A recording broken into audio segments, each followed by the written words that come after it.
You're at the grocery store, the line is long, and you tap your phone to pay. Denied. You try your physical card. Transaction failed. You laugh it off, thinking it's just a bad signal, but then you notice the person behind you is staring at their phone in horror. Their banking app has vanished. Within 2 hours, the glitch isn't a glitch anymore. It's a nationwide bank holiday. The news anchors are telling you not to panic, but their voices are shaking. You realize in one terrifying heartbeat that every cent you've ever earned, every hour you've traded your life for, is now just a digit on a screen that you no longer have permission to access. But then, you feel it. A thick, rectangular weight in your back pocket. You reach in and pull out a stack of physical cash. While the rest of the world is screaming at a locked digital door, you have the only thing that still works. You have the ghost in the machine. Today, there is a war being fought that is more dangerous than any border conflict. It's a war on the very concept of the private citizen. The government is currently spending billions of dollars to convince you that cash is old, dirty, and only for criminals. But have you noticed something strange? They seem to care more about a guy holding a $10,000 stack of cash than they do about the billionaire who just laundered $5 billion through a digital shell company. They hate your cash more than they hate actual crime. Why? Because crime can be managed. Crime can be taxed. Crime can be part of the system. But cash is the exit door, and they are locking it from the outside. Before we peel back the curtain on this global agenda, I have to ask you something vital. Are you a part of this community, or are you just watching from the sidelines? We are on a mission to reach 100 million people with the truth that they want to keep hidden. If you haven't hit that subscribe button yet, you are missing out on the survival manual for the 21st century. Seriously, stop and look at that button right now. If it's red, you're not protected by the information we share here. Join us, hit the bell, and become part of the 1% who actually knows what's coming. Did you do it? To the thousands of you who just subscribed, welcome to the resistance. To my veterans who have been here since day one, thank you for being the backbone of this channel. Now, let's go to the very beginning. Let's talk about the silent war on your wallet. Chapter 1. The Silent War on Your Wallet. It's 3 a.m. You're at a gas station in the middle of nowhere. You go to pay, but the card reader blinks red. System offline. You try another card. Same thing.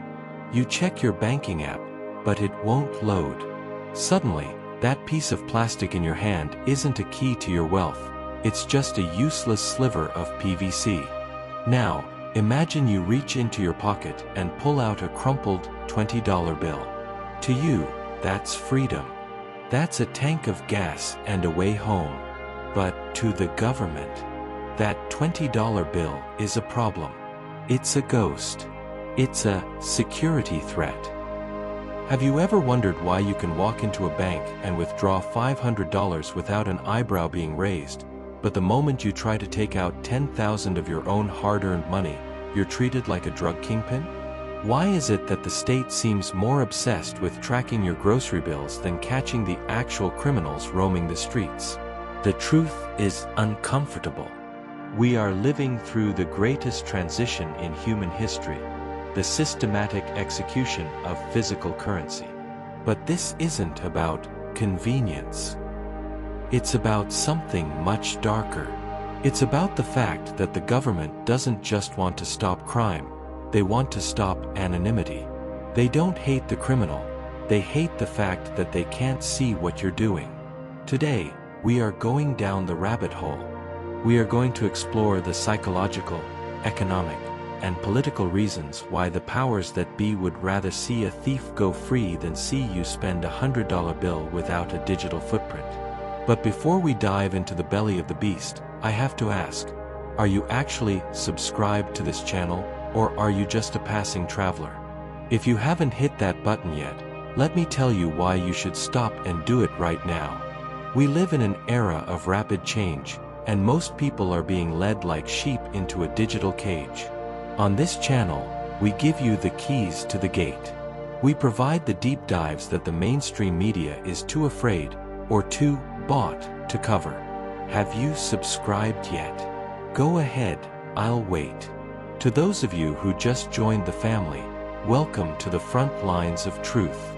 And to my longtime subscribers, I see you, and I appreciate your loyalty more than words can say. Now, let's get into the real reason your cash is under fire. Chapter 2. The Anonymity Problem. Why they fear the ghost. Let's talk about a man named Elias. Elias isn't a criminal. He's a 70-year-old carpenter who's worked with his hands his entire life. Elias doesn't trust apps. He doesn't like the cloud. He keeps a jar of cash in his workshop because, in his words, "If I can't touch it, I don't own it." To the modern banking system, Elias is a nightmare. Why? Because Elias is invisible. When Elias buys a steak from the local butcher with a $20 bill, that transaction is a ghost. The government doesn't know what kind of meat he bought, how much he paid, or if he's eating too much cholesterol. They don't get a cut of the data. And that is the core of the issue. Crime, as terrible as it is often containable. If someone steals a car, there's a victim, a report, and a file. But cash is a leak in the system of total surveillance. The government justifies the war on cash by pointing at money laundering and terrorism. And sure, those things exist. But ask yourself, did the world not have crime before credit cards? Of course it did. The reality is that crime is the perfect boogeyman. It's the excuse used to strip away the one thing that gives a private citizen power: the ability to act without being watched. Think about it. If you buy a book on a controversial political topic with a credit card, you are now on a list. Your risk score might go up. Your insurance premiums might change. Your future employer might see it. But with cash, you're just a person buying a book. The government hates cash because cash represents a boundary. It is a wall between your private life and their data centers. When that wall falls, crime doesn't disappear, it just becomes digital. The only thing that truly disappears is your right to be left alone. Chapter 3. The Taxman's Desperation. The Digital Harvest. Have you ever noticed how convenience always seems to benefit the person collecting the money more than the person spending it? Let's look at the shadow economy. This is the world of babysitters, lawnmowers, garage sales, and tips. For decades, this was the heartbeat of the local community. It was the unseen grease in the gears of society. But to a government drowning in debt, the shadow economy isn't a community, it's a tax leak. If I give you $50 to help me move my couch, that's $50 of value that stayed between us. But if I have to pay you through an app, that app reports the income. The government takes their $15. The app takes its $2 fee. Suddenly, our $50 interaction is only worth $33 to the person doing the work. They don't hate crime more than cash, they hate untaxed cash. They would rather you be a victim of a digital scam, where they can at least track the flow, than have you be a successful, independent person who operates outside their ledger. Consider the 80,000 IRS agents headlines we've seen recently. They aren't going after the billionaires with offshore accounts and legions of lawyers. They're going after the person who sold $700 worth of old clothes on eBay. They're going after the hairstylist who didn't report her cash tips. It's a digital harvest. Every click, every tap, every Apple Pay notification is a breadcrumb leading back to your table. They want to make sure they get a bite of every single crumb you eat. Does it make you feel safe, knowing that every cup of coffee you buy is recorded in a database for the next 50 years? Or does it make you feel like a tenant in your own life, paying rent to a landlord you never met? Chapter 4. Programmable Money, the Ultimate Leash. Now, let's go deeper. Beyond tracking, there is something far more sinister on the horizon. It's called CBDC, Central Bank Digital Currency. Imagine a world where your money has an expiration date. Or imagine a world where your money refuses to work at a gun store, or a liquor shop, or at a protest rally. This isn't science fiction. This is the goal of programmable money. When you have cash in your pocket, that money is dumb. It doesn't know who you are, and it doesn't care what you buy. It just works. But digital money is smart. And smart money can be told what to do by someone who isn't you. If the government decides the economy is moving too slowly, they could theoretically implement negative interest rates on your digital wallet. They could literally drain your savings by 1% every month to force you to go out and spend. If you have cash under your mattress, they can't do that. They hate cash because they can't force you to spend it. They can't manipulate your behavior if you have a physical exit strategy. We saw a preview of this in Canada during the trucker protests. The government didn't send in the tanks, they just turned off the bank accounts. Without a trial, without a jury, people were locked out of their own lives because they held the wrong opinion. That is the ultimate why. Cash is the last remaining check on absolute power. If you can't buy food without the government's permission, you are no longer a citizen. You are a subject. Is this the future you want for your children? A world where their ability to survive is tied to a social credit score?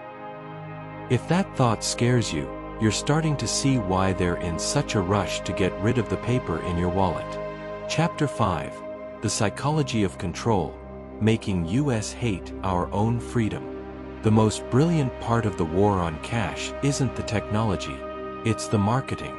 They've spent years making cash look dirty, inconvenient, and suspicious. Have you noticed how many stores now have signs that say, card only? They tell you it's for speed or hygiene. But in reality, they are conditioning us. They want us to look at a person paying with $100 bill and think, what are they hiding? They want us to associate physical money with the dark web, with criminals, and with the uneducated. But let's look at the criminal argument for a second. The biggest financial crimes in history didn't happen with suitcases of cash. They happened with keyboards and servers. The 2008 financial crash. Digital. The FTX collapse. Digital. Most money laundering happens through complex networks of shell companies and digital wire transfers, not through the local laundromat. The government knows this. They know that crime is just the label they put on the door to get you to walk inside the cage. It's psychological warfare. They make the digital cage feel like a luxury resort. Look how easy it is. Just tap your watch. Get 2% cash back. But they don't tell you the price of that 2% is your autonomy. They don't tell you that once the cash is gone, the fees will go up, the surveillance will intensify, and the off switch will be held by a bureaucrat you didn't vote for. Think about the last time you felt truly free with your money. Was it when you saw a number on a screen? Or was it when you handed a bill to someone who really needed it, knowing that no one else in the world knew about that act of kindness? Chapter 6. The Challenge, Awakening the Sleeping Giant. Conclusion. So, here we are, at the edge of a new era. A world where privacy is becoming a luxury and control is being rebranded as security. They want you to believe that the death of cash is inevitable. They want you to believe that resistance is futile. But they are wrong. The government doesn't hate cash because it's old. They hate it because it's dangerous to an overreaching state. It is the last bastion of true, unadulterated freedom. If you've watched this far, you aren't just a viewer. You are someone who sees through the smoke. You are someone who understands that the convenience of today is the control of tomorrow. So, what do? We don't have to be radicals. We just have to be aware. Use cash when you can. Support small businesses that prefer it. Teach your children the value of a physical dollar. Most importantly, never let them convince you that your desire for privacy is a sign of guilt. Privacy is a human right. Now, before I leave you today, I need to ask you one more time. Have you subscribed? I'm asking because the algorithms don't like videos like this. They don't like content that challenges the status quo. If you haven't subscribed, you are essentially letting the gatekeepers decide what you see. Stop. Look at that red button. If it's still red, click it. If you've already done it, I want you to know that you are the reason I do this. You are the reason this channel exists. You are the community that is going to keep the light of truth burning in a world that's getting darker by the day. To the ones who have subscribed, thank you for being the foundation of this movement.